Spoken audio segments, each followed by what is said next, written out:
Hey y'all, and welcome to PolitiBrawl.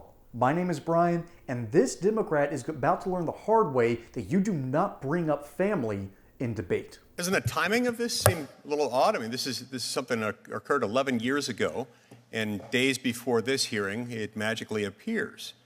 Did you leak a copy of the letter? No. To Ms. Tillman?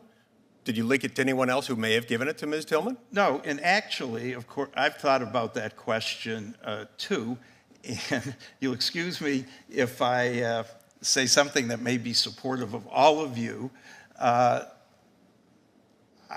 had not given those letters to any senator, any member of his or her staff.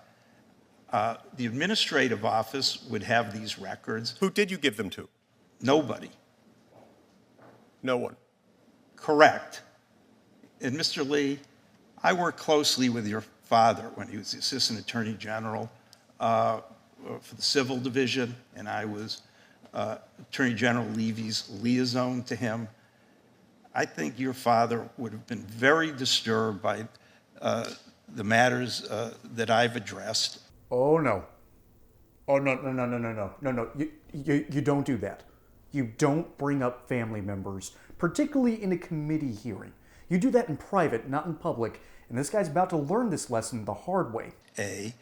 And B, would have engaged, and I would have thought that members of the Senate from both parties would be concerned about whether the judiciary and anybody else was properly Seriously? interpreting it. You're going to bring up my dad? You're here attacking a member of the United States Supreme Court on grounds that are frivolous, on grounds that have been rejected by two different iterations of the Judicial Committee that you're talking about. Twice rejected, and you have the audacity to come in here and invoke the memory of my late father? It's shame on you, sir. Okay, look, you submit a statement to this committee. It's a lengthy statement. Contains 122 footnotes. On page 2, you state that you're testifying, quote, as an individual and not as a representative of the Judicial Conference of the United States or the federal judiciary, close quote. Did your law clerks help you draft this? Okay. Let's back up a little bit. This whole hearing is about Clarence Thomas, because Clarence Thomas dares to be friends with millionaires and billionaires. How dare he? It has nothing to do with his judicial ability. And this guy has the gall to get out there in front of Congress and say, Clarence Thomas did a big no-no. Well, it turns out he did the very same thing, and Mike Lee is out here cleaning his clock because the guy's a complete hypocrite and shouldn't be testifying under oath at all. Yes.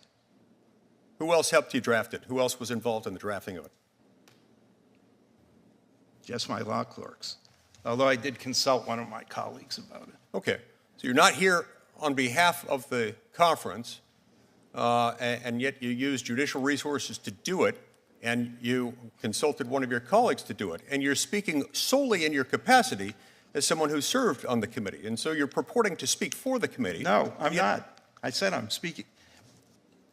When I was invited first to be interviewed, I thought by Senator Kennedy, who declined to meet with me, but I did meet with his staff. And then when I was invited to testify, I immediately informed the Administrative Office of United States Courts. What is that Jordan Peterson rule again?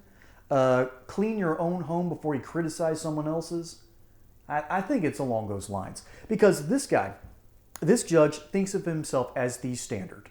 Now, he's being earnest, he's being honest, he's being as truthful as he can be, but he thinks it is his place to come out and speak out against Clarence Thomas for his improprieties, when it turns out he's made similar problems of his own.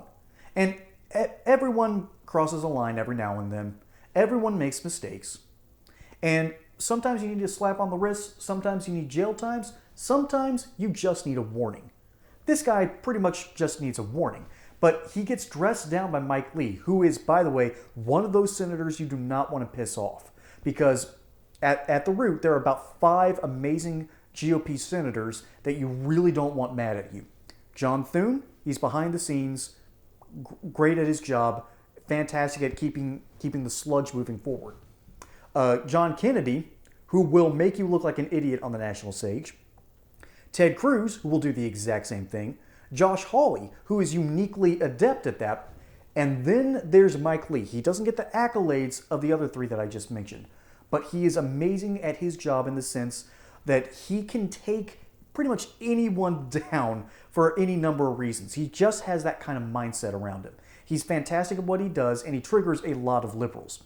And if you want to trigger liberals in your life, go over to my friends at basebuy.shop, link in the description below, and show off to everyone just how conservative you really are. And when it comes to conservative standards, Mike Lee is probably one of the biggest standard bearers, along with the Rand Paul. He is a dyed-in-the-wool, hard-right, freedom-loving, borderline libertarian of the Republican Party, and he keeps a lot of people honest. And that's why I love this clip. He is keeping a judge honest who is out there trying to talk smack about Clarence Thomas, which you shouldn't do. When you are that based of a black conservative, don't come after Clarence Thomas, y'all. It's not going to end well for you. And finally, what Mike Lee really does is that he reminds people of how the system is supposed to work. And currently the system is not working too well. And that's what Mike Lee is uniquely good at. He is good at calling out the issues that are running rampant in our government. And that's why he's one of my favorite senators. That's why I wanted this clip shown to y'all here today. Folks, my name is Brian. Hope you enjoyed this segment here on PolitiBrawl. Don't forget to like and subscribe. Catch you on the next one. Until then, y'all have a good one.